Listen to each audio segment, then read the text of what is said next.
Amen. C'est toujours les mêmes fidèles à l'enseignement. Et nous prions que vous qui nous suivez en direct, qu'un jour aussi vous puissiez venir. Amen. J'aimerais d'abord commencer par remercier le Seigneur qui me permet de me tenir devant vous. C'est vrai que depuis l'année passée, je n'ai pas donné d'études bibliques. Je remercie aussi celui qui a la présidence des études bibliques, le serviteur de Dieu, Samuel Blaise, nous a... Alors que je l'avais appelé il y a 2 mois, je disais, je sens dans mon cœur qu'il faut que je donne une étude biblique. Et il a bouleversé le programme afin que je puisse venir donner. Ce n'est pas parce que je suis pasteur de l'église que je peux m'imposer. Merci beaucoup aussi à notre frère Armel qui a laissé la chaise vide afin que je puisse l'occuper. Que Dieu soit abondamment béni. Je vous salue aussi vous tous qui nous suivez à travers les médias. Je prie vraiment que durant tout ce mois de mai, alors que nous sommes dans la période du Saint-Esprit, que le Seigneur puisse vous visiter même là où vous êtes. C'est non seulement que Dieu m'a mis à cœur avant que Métaïnoïa ne vienne, mais Dieu savait ce qu'il est en train de préparer. Alors pendant 4 mercredis, je serai là. Nous allons partager sur la sensibilité spirituelle. J'ai beaucoup aimé la sœur Gloria, elle était déjà en train de parler, de donner certains indices. J'ai dit, ma sœur, c'est le Saint-Esprit qui l'a inspiré. Nous rendons gloire à Dieu. Amen. Que Dieu soit béni. Mais je prie vraiment que Dieu débouche vos oreilles, que vous soyez vraiment prompts à écouter, pas le son de ma voix, mais le son de sa voix. Parce que lorsque nous nous tenons du haut de cette chair, ce n'est pas que nous parlons de notre part, nous parlons de la part de Dieu. Il y aura beaucoup de choses à dire. J'avais préparé un canevas, je ne sais pas si on pourra l'exposer, mais j'aimerais d'entrejeu dire déjà, nous parlerons de la sensibilité spirituelle et les points que nous allons aborder ce soir ne sont que les points de la première partie. Il y en a au moins 2, il y a au moins 3 ou 4 parties. Si je ne finis pas l'étude, nous continuerons prochainement. Je pense qu'il est important de poser les éléments de base. Alors je vous inviterai à ouvrir vos Bibles dans Romains chapitre 8, verset 14e. Voilà, on va dire, mais que fait cette thématique par rapport à la grande thématique que nous avons sur la conquête? Vous allez le comprendre d'ici là. La Bible dit ceci, nous lirons simplement un seul verset, et un verset qui n'est pas long. La Bible dit, car ceux qui se laissent diriger, je lis avec la parole vivante.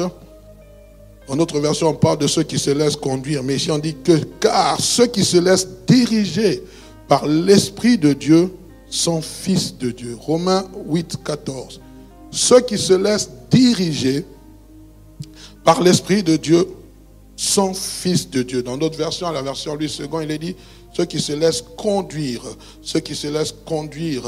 Mais ici, j'ai beaucoup aimé le mot diriger. Nous avons en anglais diriger, c'est ce mot qu'on appelle lead. To lead, lead comme avec ce terme de leader. Et bien aimé, la question que nous allons traiter pendant quelques mercredis, c'est comment nous devons-nous être dirigés par le Saint-Esprit. L'apôtre Paul est en train de donner déjà une véritable absolue en disant que ceux qui se laissent diriger par le Saint-Esprit sont fils de Dieu. Waouh! Déjà par cette affirmation, il est en train de dire beaucoup de choses. En d'autres termes, celui qui refuse ou qui résiste d'être dirigé par le Saint-Esprit n'est pas fils de Dieu. Quand on parle de fils, ce n'est pas simplement, on ne voit pas le genre masculin. Non, on parle de fils ou de fille de Dieu. C'est-à-dire que on parle de fils de Dieu, on incorpore aussi le genre féminin. Amen. Alors je dis ceci, bien aimé, celui qui ne se laisse pas diriger par l'Esprit de Dieu n'est pas fils de Dieu. Et j'aimerais vous dire, cette vérité ne s'adresse pas aux païens. On en parlera tantôt, mais ça s'adresse aux chrétiens. Et nous allons essayer d'étudier parce que nous parlerons de deux sortes de chrétiens. Nous allons comprendre aujourd'hui. Et pendant que je préparais cet enseignement, le Saint-Esprit m'a fait comprendre. Il y a beaucoup de combats que nous avons dans nos églises. C'est parce que nous avons deux types de chrétiens. Des chrétiens qui se laissent diriger par le Saint-Esprit et des chrétiens qui ne se laissent pas diriger par le Saint-Esprit. Et ce type de chrétiens-là, on les appelle les chrétiens charnels. Nous aurons le temps d'en parler. Alors nous aurons aujourd'hui à étudier, j'aimerais donner le canevas. Je ne sais pas si au niveau de la technique, on a déjà donné, j'avais envoyé les slides. Si ça ne fonctionne pas, nous allons faire avec les notes que j'ai. Voilà, la technique est capricieuse, on rend gloire au Seigneur parce que le Seigneur lui-même sait pourquoi il permet ces choses. Mais j'aimerais dire donc, déjà aujourd'hui, Dieu voulant, nous allons, par rapport au plan d'études, nous allons avoir l'introduction, le but de l'enseignement, ça c'est le deuxième point. Troisième point, nous parlerons des définitions des termes. Quatrième point, comment devient-on spirituel? Et le cinquième point, si le temps est là, nous parlerons des émetteurs et des récepteurs spirituels. Je reprends encore notre étude. Nous avons l'introduction. Deuxième point, le but de l'enseignement. Troisième point, les définitions des termes. Quatrième point, comment devient-on spirituel? Et cinquième point, émetteurs et récepteurs spirituels. Ça, c'est le frère Rémi qui nous a donné ce challenge parce que moi, je ne suis pas trop...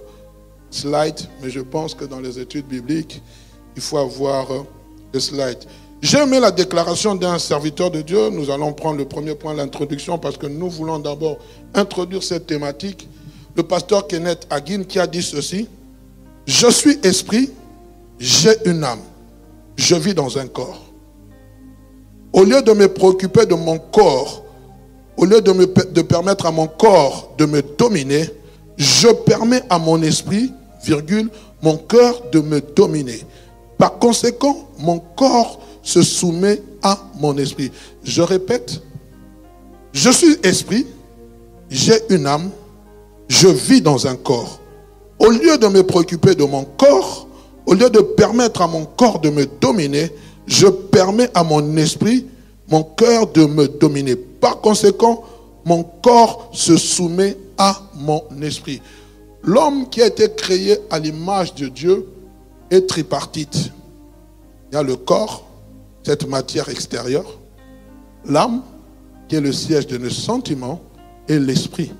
C'est l'esprit, c'est là, c'est cette qui entre en connexion avec le monde spirituel. Nous allons étudier ça pour que nous puissions comprendre. Et le pasteur Kenneth Hagin, qui est un pasteur américain, et Mega Church, je ne sais même pas, je pense qu'il est déjà mort, hein, si ma mémoire est bonne. Il est en train d'expliquer, il dit, voilà, je suis esprit. En d'autres termes, il veut définir l'homme comme étant cet être en qui Dieu a placé l'esprit. L'homme, avant d'être cette masse corporelle, est d'abord esprit. Nous allons y revenir. Quand nous sommes dans les livres de Genèse, la Bible dit, Dieu dit, créons l'homme à notre image et à notre ressemblance. Or, nous savons que Dieu est esprit. Dieu n'a pas de corps, Dieu n'a pas de matière.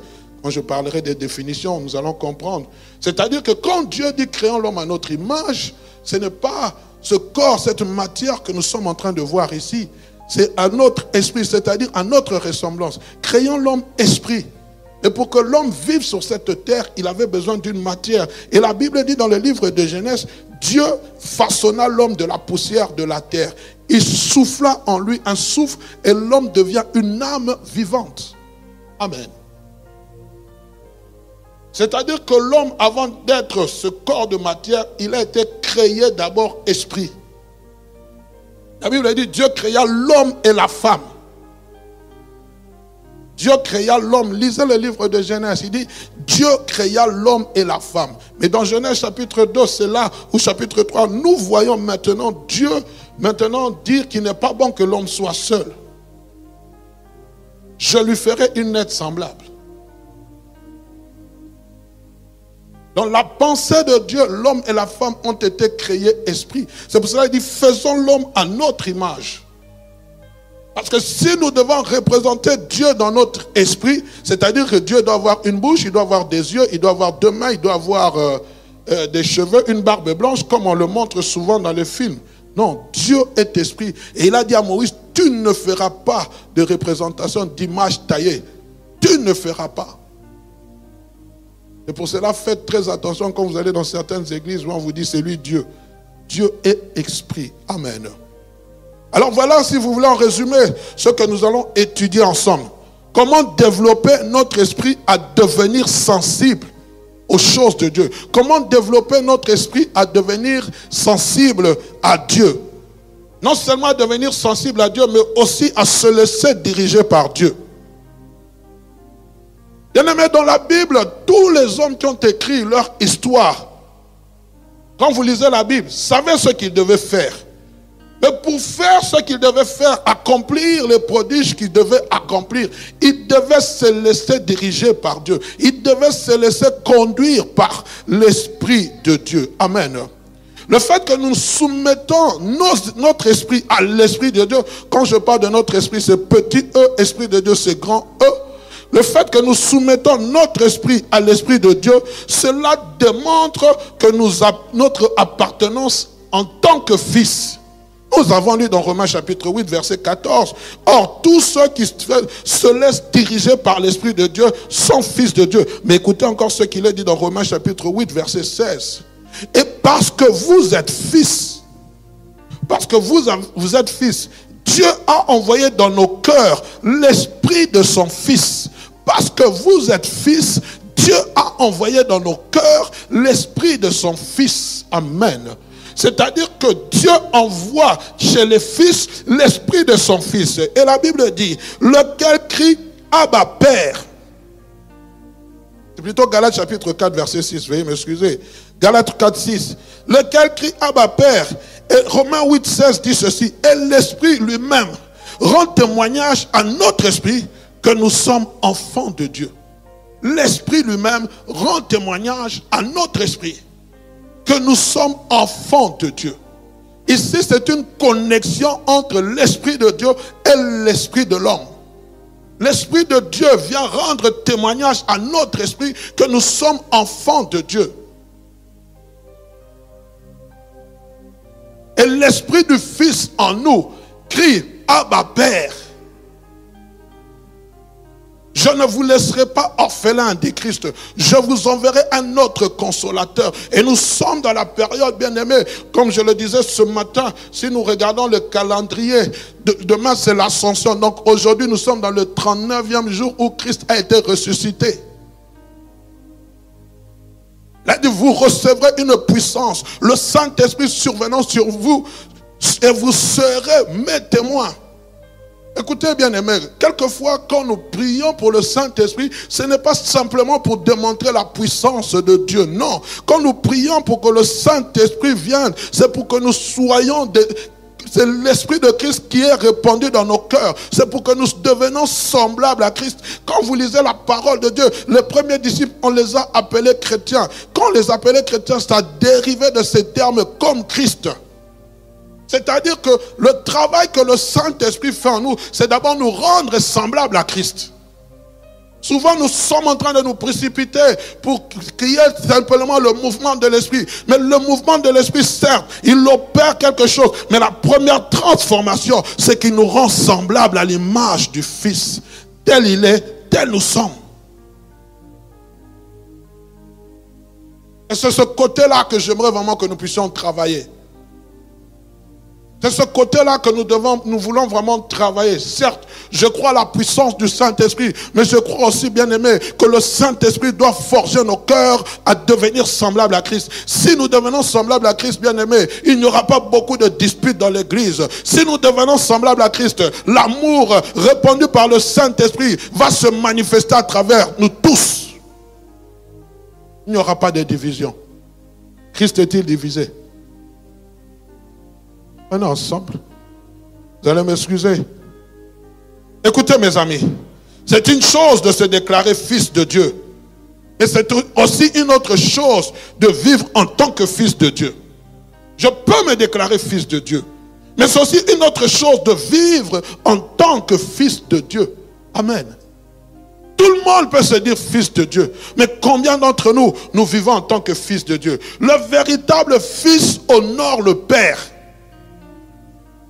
C'est pour cela que Christ a tout fait pour honorer le Père. Je répète, écrivez cela. Le véritable fils honore le Père. Comment honorer le Père? En obéissant à ses commandements et en les mettant en pratique. Aujourd'hui, vraiment, j'aimerais que nous fassions ce distinguo entre les fils, les véritables fils. Parce que même dans une maison, bien aimée, vous allez trouver, il y a des fils rebelles et des fils obéissants. Mais les deux ne sont pas logés à la même enseigne. C'est pour cela que vous allez voir dans la Bible, quand Christ vient, il dit, Seigneur, en ton nom, nous avons chassé les malades, nous avons guéri les malades, nous avons chassé les démons, nous avons guéri. Il va dire, je ne vous connais pas. Je ne vous connais pas. La question que je me pose, produisons-nous des actes dignes de la repentance? Mes amis, je vous en supplie, Christ est à la porte. Même vous qui me suivez à travers les médias, Christ est à la porte. Un chrétien sensible spirituellement est en train déjà de sortir, de sentir l'horloge de Dieu tourner. Avec tout ce que nous voyons dans ce monde, la méchanceté, tout ce que nous voyons, avec, bien aimé, la manière dont le péché est même entré jusque dans l'église. Ce sont des signes de la fin des temps. Et nous devons préparer l'église. Nous devons préparer l'église à être de véritables fils. Nous devons préparer l'église à rencontrer l'époux qui est Christ. Ça me ferait mal que Christ revienne, que lorsqu'il veut prendre l'église de la borne, qu'il n'y ait qu'une partie qui parte, une autre reste. Nous allons régner. Il faut que nous régnions avec Christ. Est-ce que tu peux me donner un amen? Eh bien aimé, pour être fils, tout en nous exige de marcher selon l'esprit pour que nous soyons fils. Si nous sommes fils, nous marcherons selon l'esprit. Et tout, bien aimé, nous devons être dirigés par l'Esprit de Dieu. Notre ministère, notre foyer, nos études, nos choix, nos décisions à prendre nous poussent à être sensibles à l'Esprit de Dieu. Surtout dans ces temps actuels, où on ne sait plus qui est qui. Même dans les choix, bien aimés, de vos futurs époux ou épouses. Les choix, priez. Je ne dis pas que Dieu viendra parler par une voix audible, mais je crois que Dieu va vous donner des pistes, des signes. Aujourd'hui, nous sommes frappés par ce qui est beau.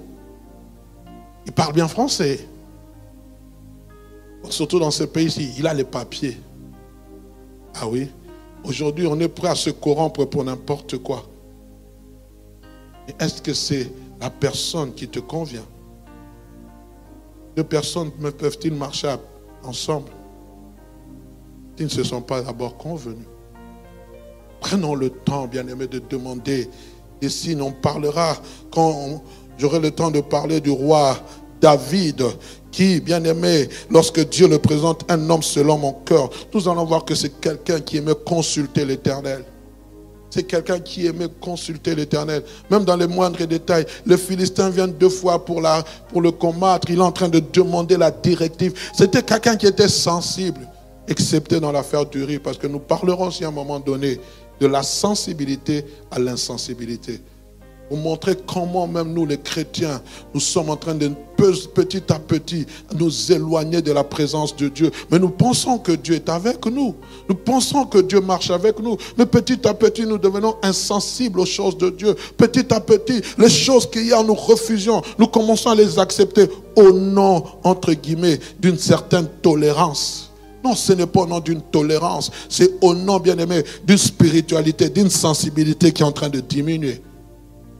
Le jour où David est tombé avec Beersheba, la Bible dit que c'était la période où les rois se mettaient en guerre. Et David était resté à la maison. Nous aurons le temps d'en parler parce que je crois que Dieu veut que nous puissions être alertes. Dieu veut nous enseigner quelque chose. Amen. Que des personnes, bien aimées, qui ratent des opportunités importantes dans leur vie car elles n'ont pas été sensibles. Des personnes qui ratent des opportunités importantes Si je savais, si je pouvais, si je savais, je ne me serais pas engagé dans ce chemin. Si je savais. Écoutez comment Christ est en train de pleurer sur Jérusalem. Dans Luc chapitre 19, versets 40 à 44. Écoutez ce qu'il est dit. Comme il approchait de la ville, Jésus, en la voyant, pleura sur elle et dit, si toi aussi, au moins en ce jour qui t'est donné, tu connaissais les choses qui appartiennent à ta paix. Mais maintenant, elles sont cachées à tes yeux. Il viendra sur toi des jours où tes ennemis t'environneront de tes tranchées, t'enfermeront et te serreront de toutes parts. Ils te détruiront, toi et tes enfants. Au milieu de toi, ils ne laisseront pas en toi pierre sur pierre. Parce que tu n'as pas connu le temps où tu as été visité. Tu n'as pas été sensible à ta visitation. Israël, tu connaissais Jérusalem. Il y a eu des prophéties qui ont été données sur toi. Il y a eu des prophéties. Il y a des prophètes qui ont prophétisé. Vous avez le parchemin. Vous avez tous les rouleaux des livres. Mais comment vous ne connaissez pas votre temps de visitation? C'est-à-dire qu'on peut avoir une promesse et passer à côté de ce que Dieu a dit. Hein? Comprenez? Dieu peut m'avoir parlé, mais je ne saisis pas l'opportunité à laquelle Dieu a décidé de me parler. Je suis distrait. Je me laisse emballer. Bien-aimé, je prie vraiment que Dieu réveille votre esprit. Amen. Et je crois aussi, bien-aimé, en ce jour aussi, Dieu pleure. Dieu pleure et Dieu veut voir un peuple réveillé. Alors cela m'amène à parler du deuxième point. Le but, j'aimerais dire les buts de cet enseignement. Pourquoi parler aujourd'hui de la sensibilité spirituelle? Aujourd'hui, il suffit que vous tapez sur Internet, vous avez plusieurs prédications. Vous savez, bien-aimé, comme je le disais, je sentais dans mon cœur, et quand je priais, et j'ai parlé de cela au serviteur de Dieu, Samuel, je lui ai dit, je sens qu'il faudrait qu'au mois de mai, j'enseigne. Métanoïa n'était pas là. Il n'y avait pas tout ce mouvement. Je ne savais même pas si Métanoïa aurait lieu. Et tout ce que je sentais dans mon cœur, le battement, il faut que tu parles. Il faut que tu parles. Pourquoi, bien-aimé, le but? J'aimerais d'abord donner le but principal pour cette église. Et j'aimerais vraiment que vous ouvrez vos oreilles. Oh, ma prière, bien-aimé, que ces échos puissent atteindre même ceux qui ne sont pas là à travers les médias. Parce qu'il m'a paru bon, bien-aimé, de préparer l'église. Car je ressens dans mon être le plus profond comme un bruit qui est en train d'annoncer la pluie. Je ne sais pas vous expliquer, bien-aimé. Je ne sais pas vous dire ce que Dieu est en train de préparer dans le secret. Je ne sais pas, mais je sens, j'ai comme un ressenti. C'est ça la sensibilité spirituelle. Qu'il y a un temps proche qui arrive et Dieu me dit, prépare mon église, prépare mon église. Il y a comme un vent violent qui est en train de venir. Élie va, Dieu lui dit, présente-toi. Il va se présenter et il dit, va dire à Akab, il envoie son serviteur. Il y a un bruit qui annonce la pluie. Mais ce bruit-là, il n'était pas distingué. On ne le voyait pas. Il n'y avait rien qui annonçait. Pendant 3 années et 6 mois, il n'y avait pas de pluie. Il y avait une sécheresse. Il y avait une famine qui s'abattait sur Israël. Mais Élie dit, je sens un bruit. Bien-aimé, j'aimerais vous dire, nous devons être des précurseurs. Nous devons sentir le mouvement de l'esprit. Jésus-Christ, on va en parler, rencontre Nicodème. Il dit, le vent souffle où il veut, quand il veut. On ne le voit ni, on ne sait d'où il vient, ni où il va. Mais on en entend le bruit.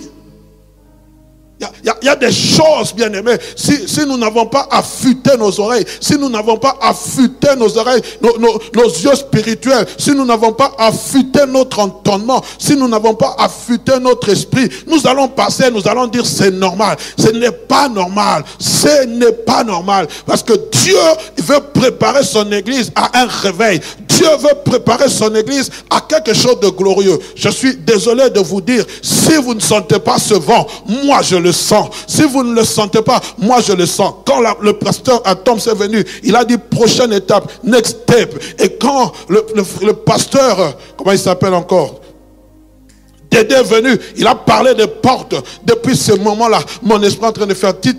C'est comme si un compte à rebours spirituel avait commencé. C'est comme, vous savez, quand vous prenez, comment on appelle ça? Ces bascules avec du sable. C'est comme si Dieu avait mis cette bascule et il y a dans le sablier, le sable commence à tomber petit à petit. Il y aura un temps. Et si nous, église de la borne, nous ne sommes pas préparés, si nous, église de la borne, nous vivons dans la distraction, si nous, église de la borne, nous ne tombons pas le sang, le souffle de Dieu, nous passerons à côté et Dieu va se choisir un peuple qui va l'honorer. Alléluia. Jésus, aide-moi à parler. Comme si Dieu dit, prépare mon peuple.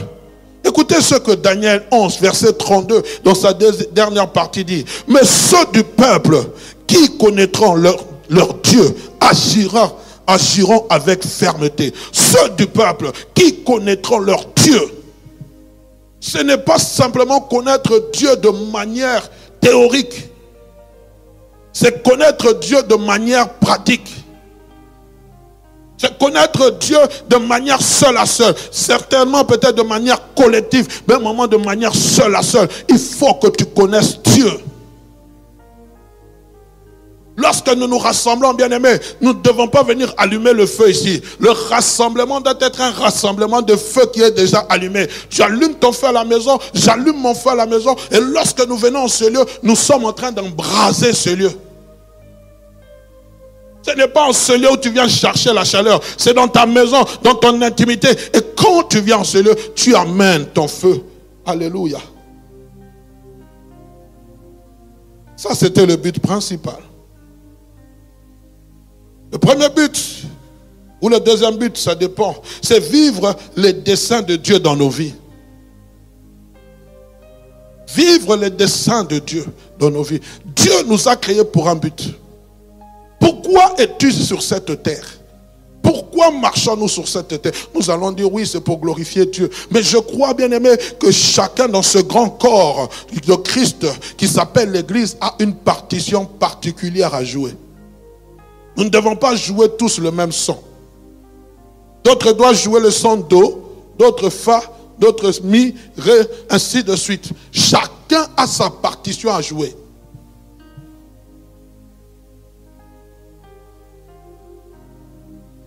Paul se retrouve devant Agrippa. J'en parlerai plus tard. Mais il est en train de décrire comment Dieu l'a appelé au ministère. Et Dieu lui dit, je t'ai choisi du milieu du peuple, du milieu de ce peuple, pour que tu ailles faire connaître mon nom. Et lorsque Paul est en train de se convertir, dans Actes chapitre 9, il est en train d'envoyer son serviteur Ananias pour aller parler à Paul. Et Ananias est en train de dire, mais c'est un mercenaire, c'est un rebelle, c'est quelqu'un qui tue les chrétiens.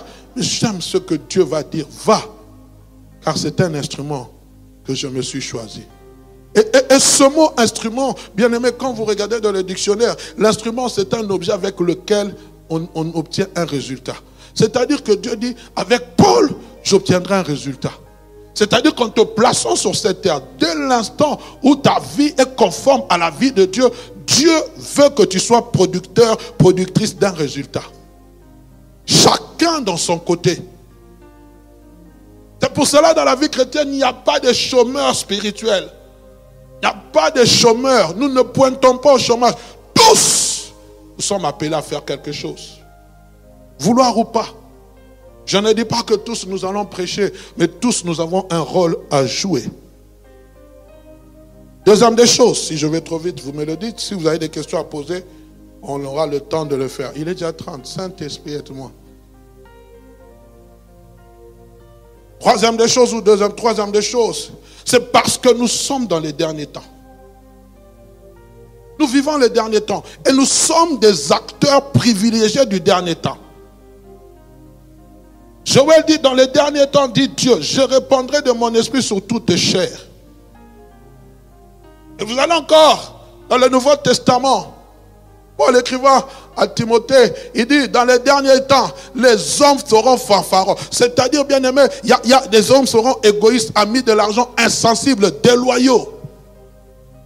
C'est-à-dire que nous vivons un temps où il y a une race de personnes qui est en train de s'élever avec un esprit insensible. Mais maintenant, Dieu, pour contrecarrer cet esprit, il envoie l'esprit de la Pentecôte. Il dit dans les derniers temps, je répandrai de mon esprit sur toute chair. C'est-à-dire que, bien-aimés, nous sommes, bien-aimés, pas simplement des témoins privilégiés, mais nous sommes aussi des acteurs privilégiés de cette période-ci. Et si nous ne savons pas être élevés dans la spiritualité, nous ne savons pas être sensibles spirituellement, nous allons passer à côté de certaines choses. Je me suis converti en 92, j'avais 21 ans. Et en 94, le Seigneur m'a appelé au ministère. Quand j'étais en train de dire ça, les gens disent, mais tu n'as à peine que 2 ans de conversion.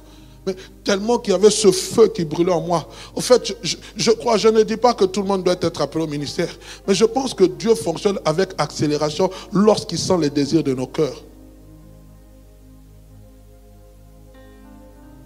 Et puis, j'entre en prière. Je ne sais pas. Je prie pour demander la direction divine. Ce que j'aime, frère, pendant que j'ai fait 3 journées à sec, ce n'est pas à moi que Dieu va parler. Il va parler à une pauvre sœur qui était venue comme par hasard, venir s'asseoir pour parler avec un autre frère. À l'époque, on était, frère d'ailleurs, je suis toujours frère, on ne nous appelait pas pasteur. Et le frère recevait la sœur. Et puis quand je sors de mon temps de prière, le Seigneur m'a dit, tu vois cette sœur, oh j'aime quand Dieu te parle dans ton cœur. Il dit, va. Qu'elle prie pour toi. Combien je soupire après ces jeunes qui soient sensibles. À l'époque, on n'avait pas d'autres soucis que servir Dieu. Va qu'elle prie pour toi et qu'elle te dise quoi. Tout ce que Dieu m'a dit. Je suis venu, le Seigneur me dit que tu ailles prier pour moi et que tu me dises quoi. C'est tout. Je me souviens, c'était un samedi ou un lundi. Jeudi, elle est venue avec ce que Dieu lui a dit. Elle ne savait pas que j'étais appelé au ministère. Elle ne savait pas que je priais. Et elle m'a dit certaines choses que je suis en train de vivre aujourd'hui en Belgique. Puis le Seigneur me dit, tu vas le servir, mais en dehors de ce pays. Je n'avais ni passeport. Le projet de voyage, 0. Et j'aime ça. J'aime ça. Elle était sensible. J'étais sensible. Quand tu recherches l'Éternel de tout ton cœur, il se laisse trouver par celui qui le cherche. Vous savez souvent pourquoi Dieu ne nous parle pas? Parce que lorsque nous entrons en prière, nous avons déjà calculé. Il faut que Dieu me dise ça. S'il ne me dit pas ça, ce n'est pas lui. Non. Dans la présence de Dieu, nous le laissons faire comme il veut. Amen. On est ensemble.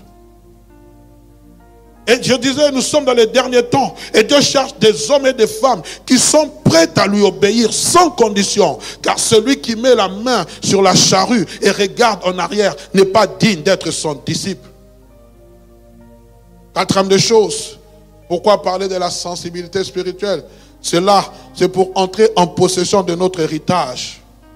Parce que je crois, bien aimé, même lorsque nous lisons le fameux livre de Deutéronome, chapitre 1er, quand Dieu est en train de parler à Moïse, Moïse est en train plutôt de raconter au peuple. Mais c'est parce que Moïse était sensible à la voix de Dieu. C'est pour cela qu'il pouvait venir répéter les paroles que Dieu lui disait. Dieu lui dit, vous avez assez demeuré sur cette montagne. Tournez-vous, partez. Mais oui, il fallait alors que Moïse soit sensible pour entendre la voix de Dieu. Mais combien d'entre nous, nous demeurons sur cette montagne alors que Dieu veut que nous puissions partir?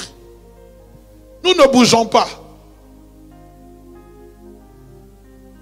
Oh, je prie que la colonne de nuée puisse te diriger la nuit et le jour, et la colonne de feu puisse te conduire aussi. Amen. Et bien aimé, j'aimerais vous dire une chose. Entrer en possession de son territoire, c'en est une chose. C'est une chose. Mais en jouir, c'en est une autre. Tu peux entrer en possession de ton héritage, mais tu n'en jouis pas. Aussi longtemps que l'héritier est un enfant. Comprenez? Il faut avoir la pleine jouissance, c'est-à-dire arriver à la maturité. Et comment on arrive à la maturité? Il faut être sensible spirituellement. C'est pour cela que vous allez voir des gens qui ont leur héritage, mais qui ne savent pas qu'ils sont héritiers. Je me pose la question même aujourd'hui. Le petit bébé qui naît entre les mains de la reine ou du roi, il a à peine 2 jours, il ne sait pas qu'il est héritier. Hein? Et au fur et à mesure qu'il va grandir, on va commencer à lui faire prendre conscience. Et après la mort de tes parents, c'est toi qui vas hériter. On va le préparer à cela. Et il n'y a que nous, Église, qui ne savons pas préparer les héritiers. Il y a des choses que Dieu nous a données, mais nous ne savons pas préparer. Et nous grandissons comme cela. Et ça ne va pas, ça ne va pas, ça ne va pas. Mais tu as l'héritage du Père. Pourquoi? Parce que tu es son fils. J'étais en train de prier il y a quelques jours, je l'ai dit, dans 2 églises où je suis passé. J'étais absent, j'ai prêché en France et puis j'ai prêché à Warregam. Et pendant que je priais, Dieu me disait le problème que nous avons aujourd'hui, que le combat que beaucoup de chrétiens ont, c'est la guerre de positionnement. Vous savez pourquoi Satan a été précipité sur la terre? C'est parce qu'il est en train d'envier la position de Dieu. Et quand il a été précipité sur la terre, la Bible dit nous sommes assis en Christ, avec lui dans les lieux célestes en Jésus. Le problème est que lorsque Dieu t'ouvre les yeux et tu comprends quelle est ta position en Christ, le combat commence. Tant que tu n'as pas compris quelle est ta position, Satan va te laisser tranquille. Quand est-ce que Satan commence à attaquer Christ? Quand Christ est allé chercher le revêtement de la puissance, parce qu'il savait qu'il devait fonctionner sur cette terre avec position. C'est là que Christ est venu le chercher. Bien aimé, le jour où tu vas réellement chercher Dieu, tu verras Satan en face de toi. Je le dis. Et c'est pour ça qu'aujourd'hui, nous avons des chrétiens distraits. Quand tu ne comprends pas quelle est ta position, Dieu parle. Il dit, il a fait de nous un royaume et des sacrificateurs pour Dieu. Mais écoutez la suite. Ils régneront où? Sur la terre. Ta domination n'est pas au ciel, ta domination est sur la terre. Et quand tu comprends que je suis appelé à dominer ici-bas sur terre, tu vas voir les combats vont s'élever. Mais ce que j'aime, c'est que nous sommes plus que vainqueurs par celui qui nous a aimés. C'est-à-dire que malgré les attaques qu'il y a, malgré le combat qu'il y a, toi tu es dans la position de force. On est ensemble. 5e des choses. C'est 5e. C'est affûter ou aiguiser notre sens de discernement. Quand on parle de discernement, c'est-à-dire avoir cette capacité à comprendre. Et pour cela, Romains chapitre 12, verset 2, on dit, soyez renouvelés, transformés dans le renouvellement de votre intelligence. Excusez-moi, on en parlera. Je comprends les attentes de Dieu. Qu'est-ce que Dieu attend de moi? Le but, bien aimé, ce n'est pas simplement de grandir, mais aussi de se maintenir dans la sensibilité spirituelle. On va parler de la croissance, certes, mais il faut apprendre à se maintenir. Et comment se maintenir? Nous allons le voir, bien aimé. Parce que le problème, c'est souvent, aujourd'hui, quand on a besoin d'une directive, nous allons dire, ah, je vais en retraite, je vais chercher Dieu, il faut qu'il me parle. Et quand tu sors, Dieu t'a parlé, tu sors de cette retraite, qu'est-ce que tu fais de ce que Dieu t'a dit? Tu vas encore attendre une prochaine retraite? Ta vie sera retraite sur retraite? Non. L'enfant de Dieu, c'est celui qui marche quotidiennement avec Dieu. Ce n'est pas simplement, je vais chercher Dieu. Dieu me parle, je sors, je recommence. J'entre encore dans un mois, Dieu me parle. Tu es non, bien aimé. Quand tu es en communion permanente avec le Seigneur, quelquefois Dieu te parle. J'étais en train de parler avec le docteur Antoms qui m'a beaucoup influencé, qui m'a beaucoup édifié. Il me disait, pasteur, une fois on était en réunion, on était en train de préparer une grande activité. Alors les intercesseurs viennent me voir, ils disent, mais pasteur, il faut qu'on entre en jeûne et prière. Il faut qu'on prie. Il dit, donc vous vous gênez seulement maintenant parce qu'il y a l'activité. Avant, vous faisiez quoi? Il m'expliquait comment lui prépare les choses bien avant. Bien aimé, et c'est ça quelquefois. Vous allez voir, pouf, métanoïa, nous tous on se donne. Après métanoïa, tout le monde disparaît. On est essoufflé. Pasteur, on est fatigué. Pourquoi? Parce qu'on est entré dans un rythme d'accélération. Mais nous n'avons pas une cadence. Et on est fatigué. Les choristes qui étaient 10 à métanoïa se retrouvent à 3 les dimanches. Pasteur, on est fatigué. On est fatigué. Mais quand vous avez ce même rythme, ce rythme régulier, vous n'allez pas vous fatiguer. Vous savez, bien aimé, le véritable secret d'un véritable coureur, c'est de courir à la même cadence pendant longtemps. Et vous allez voir surtout les courses de 10 km, 20 km. Ce n'est pas celui qui commence avant et qui, à un moment donné, non, c'est quelqu'un qui a la même cadence. Et regardez les coureurs kenyans. Ils courent toujours avec la même cadence.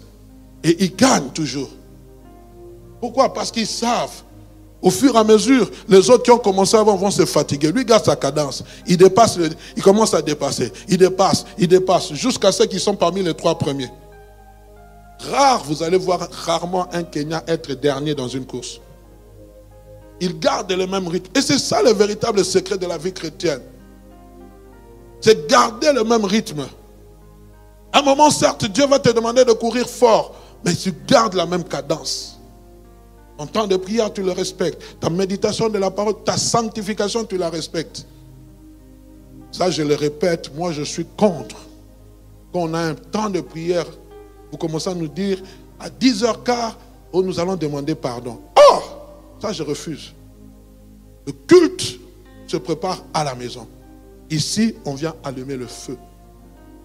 Oh non, nous avons péché. Toi, tu as péché. Non. Moi, je me prépare à la maison, je viens ici allumer mon feu.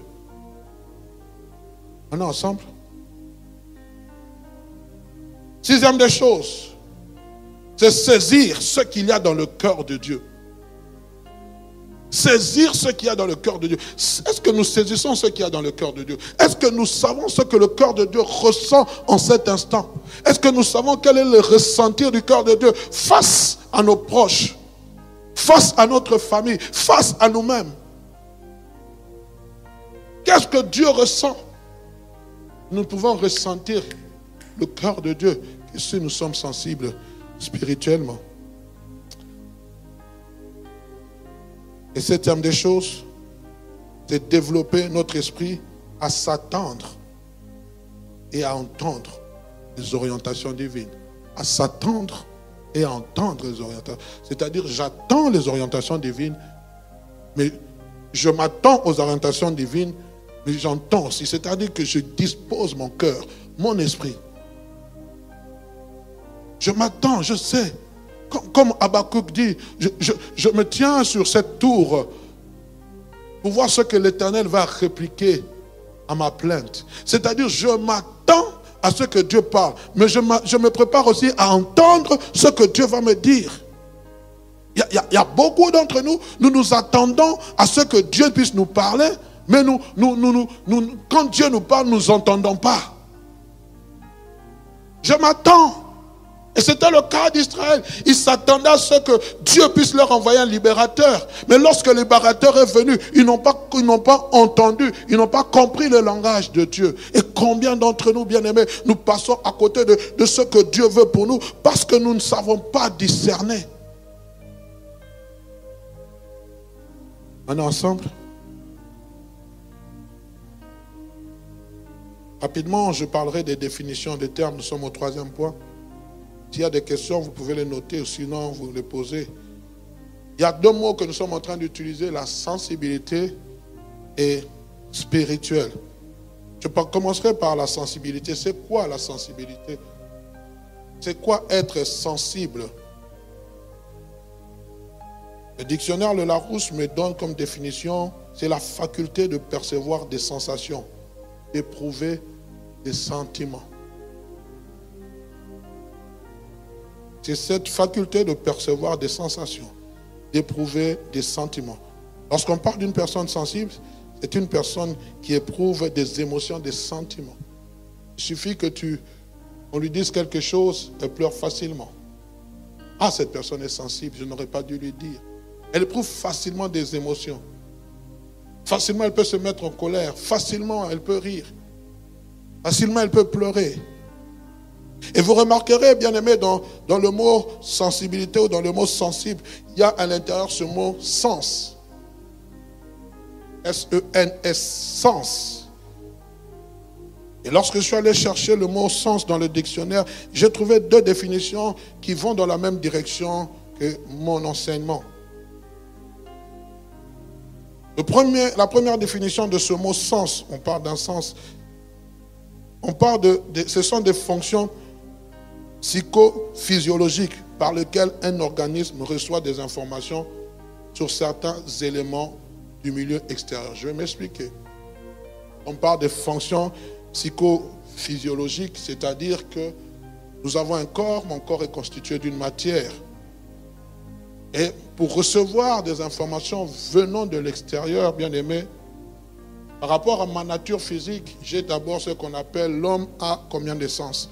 Vous qui avez étudié 5 sens. Ce sont ces sens qui le permettent à entrer en contact avec le monde, avec l'extérieur, la matière. Premier sens qu'on appelle, c'est la vue des yeux. Ça me permet de vous voir. Je vois Cathy, je vois mon frère Néhémie, je vois que le sol est jaune. Les yeux me permettent d'entrer en contact avec ce que je suis en train de voir. Il y a en face de moi des chaises rouges, je vois ainsi de suite. On est ensemble. Deuxième sens que l'homme a, c'est l'ouïe ou l'audition, les oreilles, qui nous permettent d'entendre. Les oreilles me permettent d'entendre. Il suffit même qu'une clé tombe, mon oreille peut percevoir le son. Il suffit qu'un enfant pleure, mon oreille perçoit. C'est le sens que Dieu m'a donné pour que je sois en contact avec le milieu extérieur. Nous avons les touchés. Les touchés, c'est avec les doigts. De toucher la matière. Et nous avons aussi le goût avec la langue. Mon palais me permet de découvrir le goût. Et nous avons enfin l'odorat. Sentir. Je me souviens, pendant la période de Covid, je confesse, à un moment donné, je ne savais plus, je ne sentais pas. J'ai mis le parfum. Je mettais du parfum fort. Et puis je mets, bien aimé, ne pas sentir. Je ne sais pas si vous avez, pendant la période de Covid, c'est comme si il y avait quelque chose qui me manquait. J'ai dit, mais Seigneur, je mets le parfum, je mets toutes sortes de parfums, je pompe, je dis à ma femme, tu sens? Oui, je sens, mais moi je ne sens rien. Eh Seigneur Jésus, Seigneur, merci de m'avoir... Non. Je me souviens d'un musicien qui n'est pas chrétien, qui est aveugle. Il chante très bien, il joue du synthé. Une fois, il avait dit, si vous pouvez, ne fût-ce que me prêter vos yeux pour 1 minute, voir ce que vous voyez. Le matin, tu te lèves, tu penses que c'est normal, que tu as payé quelque chose, bien aimé. Alors que hier ou avant-hier, dans un pays, il y a eu un homme qui a jeté de l'acide à sa femme, une femme qui a jeté. Il est devenu aveugle. Je me réveille, je rends grâce au Seigneur pour ce qu'il m'a donné. Le toucher, la vue, l'audition. Ce sont des petites choses que nous négligeons, mais nous ne savons pas. Allez vers ceux qui en manquent, vous allez comprendre. Tous ceux qui hier marchaient à cause d'un accident malencontreux se sont retrouvés sur une chaise roulante. J'ai un petit frère, bon, quand je dis un petit frère, une connaissance, qui du jour au lendemain a perdu l'usage de ses pieds. Du jour au lendemain. Beau garçon qui aimait bien s'habiller.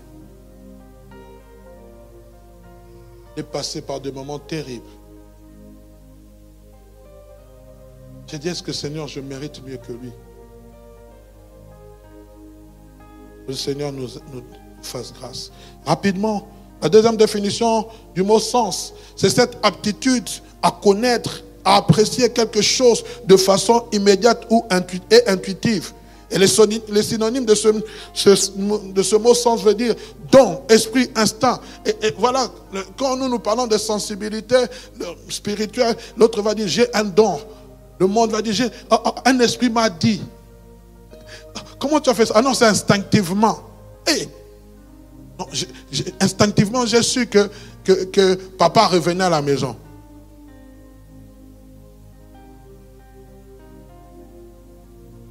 On est ensemble? Et le mot spirituel. Spirituel, en latin, spirituel, c'est spiritus.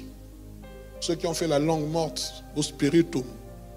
Ah, c'est pas pourquoi on a étudié le latin. Ablatif, nominatif. Il a fait le latin ici. Personne. Et quand on parle de spirituel, c'est ce qui est de la nature de l'esprit. Considéré comme contraire à la matière. Quand on parle de spirituel, c'est quelque chose d'immatériel qu'on ne sait pas toucher, qu'on ne sait pas saisir, ni avec les mains, ni voir avec les yeux. Le spirituel relève du domaine de la pensée, du domaine de l'esprit, du domaine de l'abstrait. C'est quelque chose qu'on ne sait même pas quantifier. C'est pour cela que quand vous lisez les livres d'Apocalypse, vous lisez comment Jean est en train de décrire. Il ne décrit pas avec exactitude. Il dit, j'ai vu comme. Pourquoi? Parce qu'il a vu ça de manière, il a été ravi en esprit. Lui, il décrit avec ces mots simples. Il dit, parle des chevaux de feu. Mais il décrit avec le langage humain. Mais ce n'est pas mot pour mot ce qu'il a vu. Est-ce qu'on se comprend? Il est en train d'imager, de mettre une image à la chose qu'il a vue. Parce que ces choses qu'il a vues, c'est dans le domaine du spirituel. C'est pour cela qu'on on parle dans l'Ancien Testament, on parle de l'ange de l'Éternel qui apparaît à Josué, on appelle ça la théophanie. Il a vu un homme revêtu de blanc, avec une épée flamboyante. Je suis étonné quand quelqu'un, une fois j'ai suivi un prédicateur, a dit, j'ai vu Jérémie. Tu as vu Jérémie? Où? Jésus. Comment tu as su que c'était Jérémie? Il a dit, c'est moi Jérémie. Ah, Jésus, garde-moi. Amen.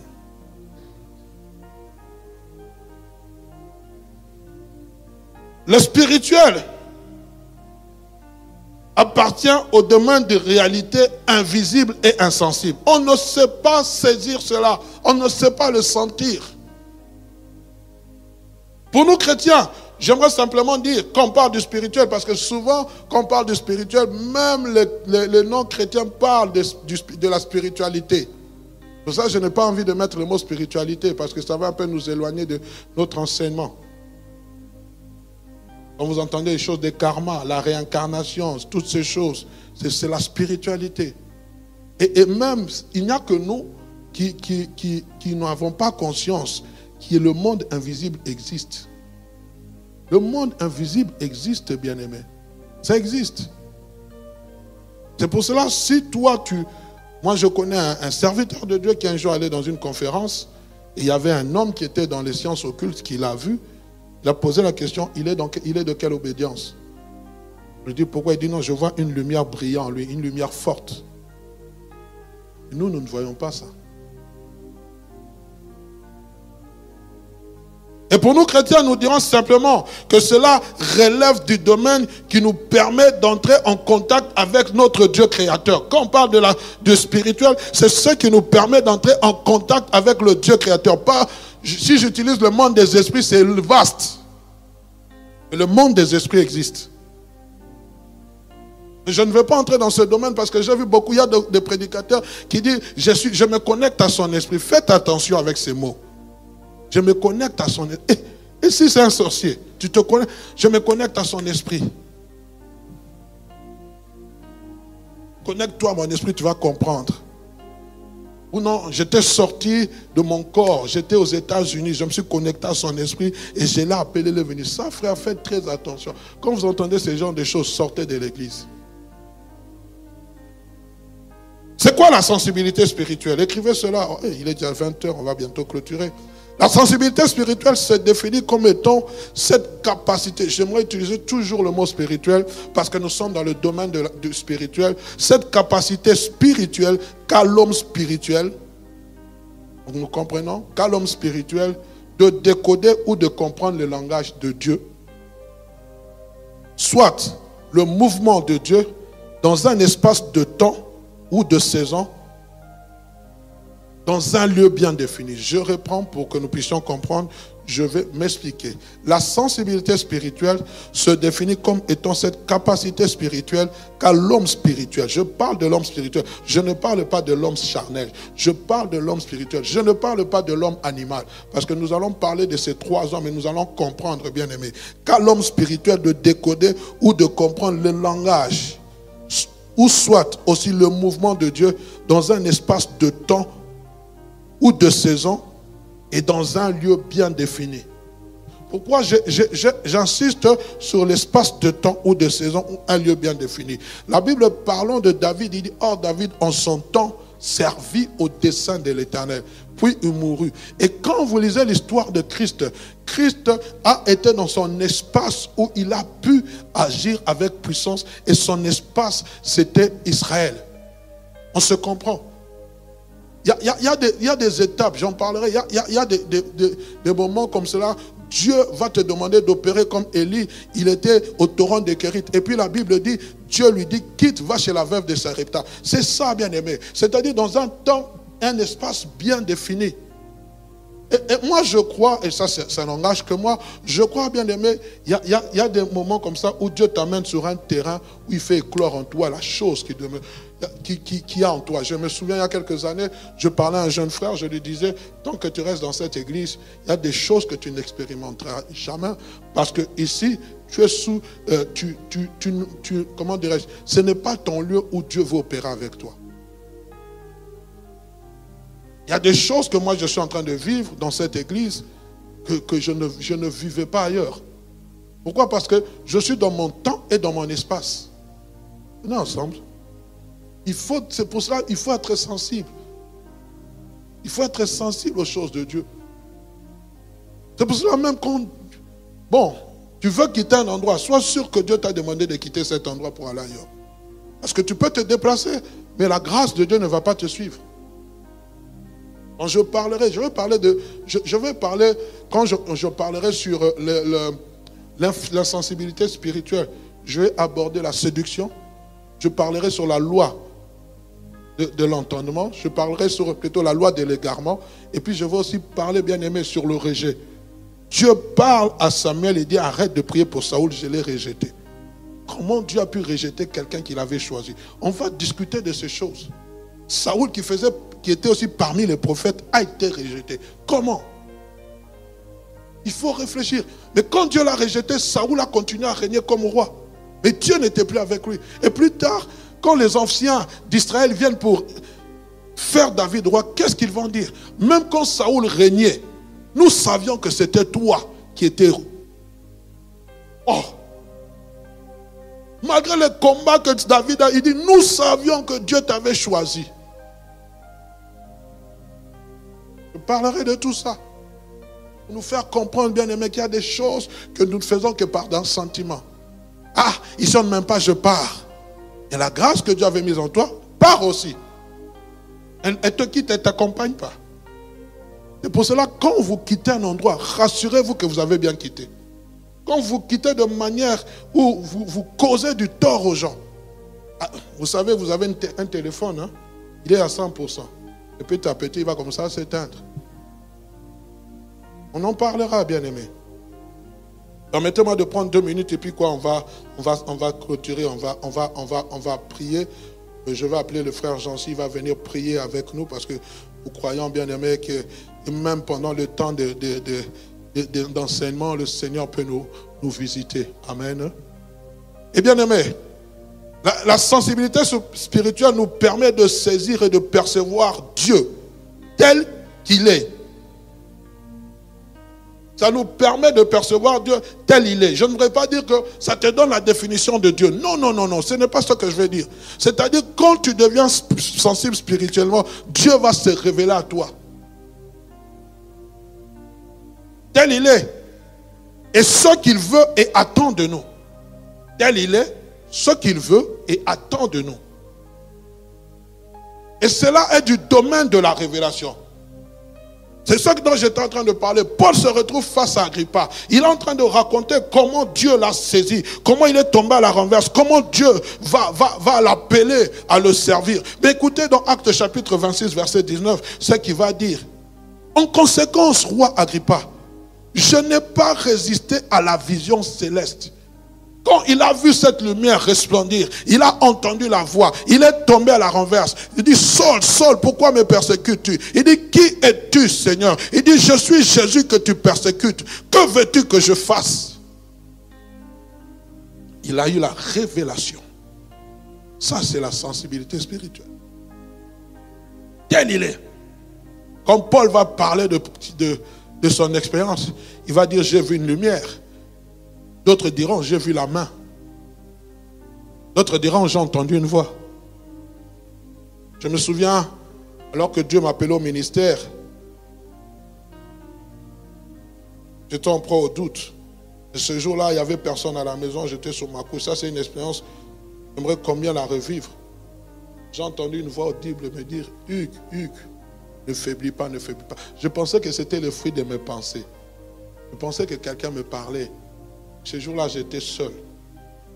Et ça, c'est une voix qui vient en Dieu seul. Feu.